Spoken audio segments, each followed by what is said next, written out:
আমি যখন ইউনিভার্সিটিতে অ্যাডমিশন নিয়েছি তখন থেকে আমি ফিক্স ছিলাম যে আমি কিছু করব, বাংলাদেশের জন্য কিছু করব।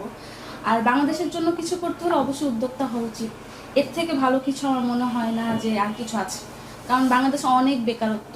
ঠিক আছে, এই জিনিসটার মাধ্যমে যদি আমি 10 জনকেও মানে কর্মসংস্থানের ব্যবস্থা করতে পারি, এর থেকে ভালো মনে হয় না কিছু হবে। এর জন্য আসলে এই জিনিসটা করা। তারপর এখন কতজন মানে উদ্যোক্তা আছে বা নারী কর্মী আছে? আমার এখানে নারী এবং পুরুষ মিলে প্রায় 30 জন আছে। আচ্ছা, আপনার এই কাজে বেশি সহযোগিতা কে করছে? এখানে আমার বাবা আমাকে অনেক মোটিভেট করেছে। আমাকে না করে সে বলছে আচ্ছা ঠিক আছে, তুমি যদি পারো অবশ্যই আমি তোমাকে সাপোর্ট করবো। আলহামদুলিল্লাহ প্রায় 1.5 বছর হয়ে গেছে আমি এখানে আছি। আমার বাবা এখনো আমাকে অনেক সাপোর্ট করতেছে, সবসময় সাপোর্ট করে। এই জিনিসটা জন্যই আজকে আমি এখানে।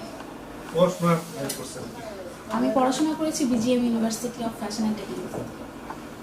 আচ্ছা, এই যে আপনার কাছে দুটো প্রশ্ন যাই, সেটা হচ্ছে যে এখন যে আমাদের সামনে যে নির্বাচন আসছে, আপনি কি আগে কোনো ভোট দিচ্ছেন বা এবার ভোট দিবেন কিনা? না, আগে আমি কখনো ভোট দিইনি, এবারে আমার প্রথম ভোট। তো ভোট নিয়ে আমি অনেক এক্সাইটেড। 5 তারিখের পর থেকে আমরা বেশি এক্সাইটেড, কারণ এর আগে আসলে আমরা দেখেছি যে ভোট তেমন একটা হতো না, বা ওই আনন্দটা আমেজটা আমরা পেতাম না। বাট এখন তো সময় চেঞ্জ হয়েছে। 5 তারিখের পর আমরা দেখেছি যে মানুষ কথা বলতে পারতেছে, নতুন নতুন ভোটাররাও ভোটের প্রতি আগ্রহ জেগেছে, যেমনটা আমার। ঠিক আছে, তো আমি এবার অনেক বেশি আমার খুব ইচ্ছা যে আমি এবার একটা ভোট দিব। আমি যে ভোট দিব আমার পরিবেশটা এই দিক থাকবে, আমার ইচ্ছা আছে ভোট দেওয়ার।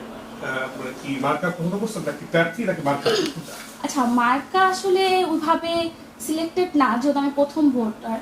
সো আমরা নতুন ভোটার হিসেবে আমার মনে হয় আমরা কিছু জিনিস পর্যবেক্ষণ করছি। যেমন হচ্ছে কারা কথার থেকে কাজে বেশি আগানো, আর প্লাস 5 তারিখের পর থেকে কারা বেশি আমাদের সাথে কমিউনিকেশন করছে। তো ওই দিক থেকে দেখলে আসলে প্রার্থী হিসেবে যদি আমি বলি 16 আসনে অনেকেই দাঁড়িয়েছে। তার মধ্যে আমরা যাদের সাথে কমিউনিকেশন করতে পেরেছি দেখলাম আমিনুল হক, সে একজন খেলোয়াড়। তো খেলোয়াড় হিসেবে তাকে আমরা চিনতাম, বাট এখন দেখলাম যে সে আমাদের সাথে খুব কমিউনিকেট করছে, যারা শিক্ষিত সমাজ আছি প্লাস আমরা যারা ব্যবসা করছি।